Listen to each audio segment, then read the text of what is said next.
February 2026ರ ಸಿಂಹ ರಾಶಿಯವರಿಗೆ ಬದಲಾವಣೆ ಮತ್ತು ಅವಕಾಶಗಳ ತಿಂಗಳು.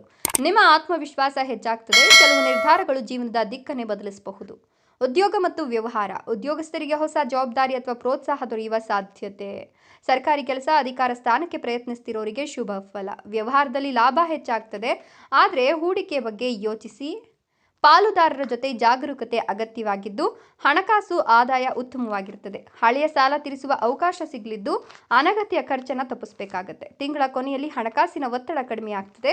ಪ್ರೀತಿ ಮತ್ತು ವೈವಾಹಿಕ ಜೀವನ. ದಾಂಪತ್ಯ ಜೀವನದಲ್ಲಿ ಮಧುರತೆ. ಸಣ್ಣ ತಪ್ಪುಗಳಿಂದ ವಿವಾದ ಉಂಟಾಗಬಹುದು.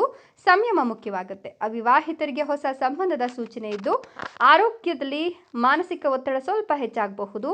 ನಿದ್ರೆ, ಆಹಾರದಲ್ಲಿ ಗಮನ ಇರಲಿ. ತಲೆನೋವು, ರಕ್ತದೊತ್ತಡ ಇರೋರು ಎಚ್ಚರಿಕೆಯನ್ನು ವಹಿಸಬೇಕಾಗುತ್ತೆ. ಇನ್ನು ಶುಭ ದಿನಗಳು ಬಂದು 7, 11, 18 ಮತ್ತು 24. ಎಚ್ಚರಿಕೆಯ ದಿನಗಳು ಯಾವುವಪ್ಪ ಅಂತ ಹೇಳಿದ್ರೆ 3, 14, 21. ಇನ್ನು ಪರಿಹಾರ: ಪ್ರತಿ ಭಾನುವಾರ ಸೂರ್ಯನಿಗೆ ಅರ್ಘ್ಯ ನೀಡಿರಿ. ಓಂ ಸೂರ್ಯಾಯ ನಮಃ ಅನ್ನೋ ಜಪ ಮಾಡಿ ಕೆಂಪು ವಸ್ತು ದಾನ ಮಾಡಿದ್ರೆ ಶುಭ ಆಗುತ್ತೆ.